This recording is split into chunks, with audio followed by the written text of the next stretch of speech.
I think we need to be really careful before we rush to judgment about what caused Labour to lose the election of 2015, because the reasons are actually quite complex and we won't really know them until we've done the research. Having said that, however, I think it's possible to come up with some educated guesses. I think clearly one of the problems for Labour was economic competence and the feeling on the part of the electorate that they just didn't trust the Labour Party to tax and to spend and not to overspend. And I think that had something to do with Ed Miliband. He was never really able to convince the public that he would keep a tight hold on the purse strings.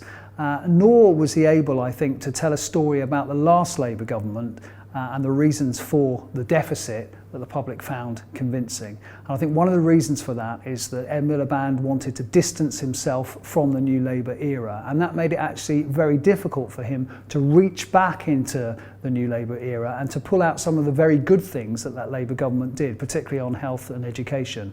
And that left the Labour Party really with a legacy which said that the Labour government between 1997 and 2010 was profligate, spent money for no good reason.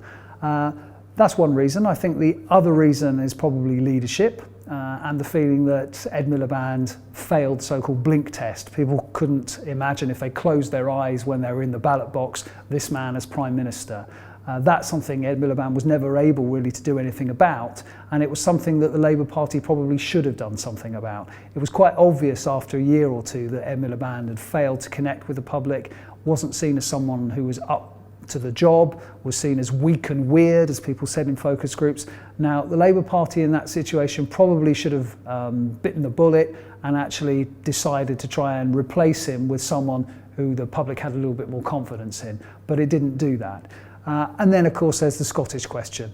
And I think one of the problems for Labour is that the public's perception of Ed Miliband as weak fed into the idea that he wouldn't be able to cope with someone as strong as Nicola Sturgeon, and therefore the SNP-Labour deal after the election was going to be a real problem.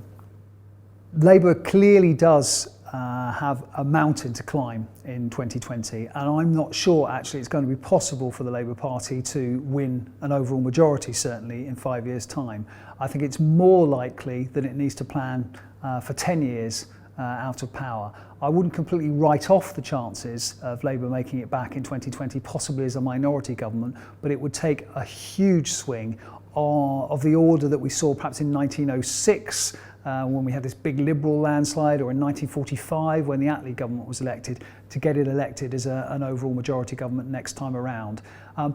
But that means that Labour needs to think long term. It needs to really get itself together and think very seriously about the kind of policies and the kind of personnel that it promotes between now and then. It has to play the long game. What it mustn't do is head off for the ideological hills and move to the left. It has to concentrate, I think, very strongly on talking a lot about the centre ground and actually shifting some of its policies, but also its tone, so that it connects with the majority of voters who are there or thereabouts.